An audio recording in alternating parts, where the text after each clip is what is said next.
আসসালামু আলাইকুম, it's me first welcome to my YouTube channel. আশা করি গাইস আপনারা সবাই অনেক বেশি ভালো আছেন। সো গাইস আপনাদেরকে ব্লগটি শুরু করার আগে জানাই ঈদ মুবারক। আজকে আমরা গাইস গরু কিনতে যাব, তো সেগুলো আপনাদেরকে দেখাবো। তো ব্লগটাকে শেষ পর্যন্ত দেখতে থাকেন। এখনো যারা আমাদের ইউটিউব চ্যানেল সাবস্ক্রাইব করেন নাই, সাবস্ক্রাইব করে দিন, ভিডিওতে গাইস লাইক শেয়ার করেন, কমেন্ট করে দেন। তো গাইস আমরা এখন গরু কিনতে যাই, লেটস গো। তো গাইস আমরা এখন গরুর হাটে যাওয়ার জন্য রেডি হয়ে গেলাম। দেখা যাক কতক্ষণ লাগে গাইস গরু কিনতে। তো গাইস কথা না বাড়ি আমরা এখন গরু হাটে চলে যাবো, লেটস গো। সো গাইস আমরা এখন চলে আসছি হাটাজারি গরু বাজারে। এখানে প্রচুর পরিমাণ গরু আছে।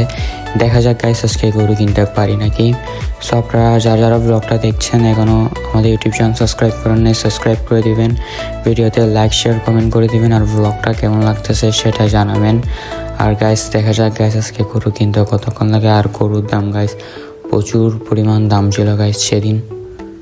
তো গাইস স্ক্রিনে যে ব্ল্যাক গরুটা দেখতে পারতেছেন সেটা আমাদের চয়েস হয়েছিল, বাট দামে মিলে নেই গাইস।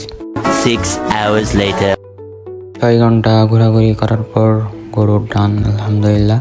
সো গাইস আমরা এখন গরুটাকে ট্রাকে তুলবো, ট্রাকে তুলে গাইস বাসায় নিয়ে আসবো। the next day. So everyone আজকে হচ্ছে ডে 2। আমরা এখন গাইস গরুকে গোসল করাবো। আমার থেকে গাইস গরুকে গোসল করতে অনেক ভালো লাগে। আপনারা কারা কারা গোসল করেছেন সেটা জানাবেন। আর ব্লগটা শেষ পর্যন্ত দেখতে থাকেন। যারা এখনও চ্যানেল সাবস্ক্রাইব করেন নাই সাবস্ক্রাইব করে দেন, ভিডিওতে লাইক শেয়ার কমেন্ট করে দেন। A few moments later. আমরা এখন গরুর জন্য ফুড রেডি করতেছি।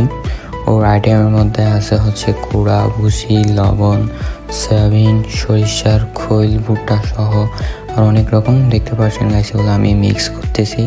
মিক্স করার পর গাইস সুন্দর করে গরুকে খাওয়াবো। খাবার রেডি করা শেষ, আমরা এখন গরুকে দিচ্ছি। দেখতে পাচ্ছেন গরু কত সুন্দর করে খাবার খাচ্ছে। গাইস দেখতে পাচ্ছেন আমাদের গরুটা অনেক ভদ্র, ও কত সুন্দর করে খাবারগুলা খেয়ে ফেলতেছে। এছাড়াও গাইস আমরা আমাদের কোরবানির জন্য একটা ছাগল নিয়েছিলাম, যেটার প্রাইস পড়ছে 8,500 টাকা। প্রাইস পড়েছিল 1,30,000 টাকা। কেমন হয়েছে আপনারা কমেন্ট বক্সে জানাবেন।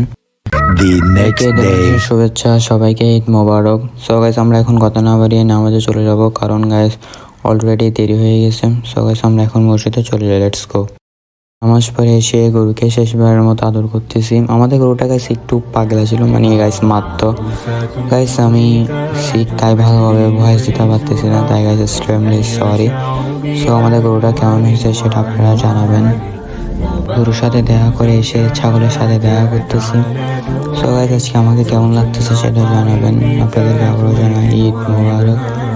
ফাইনালি গাইস গরু জবাই করার সময় চলে আসলো। দেখতে পাচ্ছেন গরুটা কীরকম করতেছে, কত দুষ্টামি করতেছে গাইস ফেলার সময়। সো এখন গাইস ফাইনালি জবাই করে দিবে। এই গরু ফেলে দেওয়া হলো, এখন সুন্দর করে গাইস জবাই করে দেওয়া হবে। দেখতেছেন হুজুর চলে আসছে জবাই করার জন্য। সো এখন গাইস গরু জবাই করে দেওয়া হলো। A few moments later. Guys গরু মাংস খেতে খেতে গাইস পেটের অবস্থা দেখছেন ভাই, আমি কত মোটা হয়ে গেছি গাইস। তো আপনাদের কাদের পেটের অবস্থা এরকম হয়েছে সেটা গাইস কমেন্ট বক্সে জানাবেন। তো গাইস আসলে এটা গাইস পালিশ তাদের সাথে ফান করলাম। তো গাইস দেখতে দেখতে আমরা কোরবানিদের ব্লগের একদম শেষে চলে আসছি।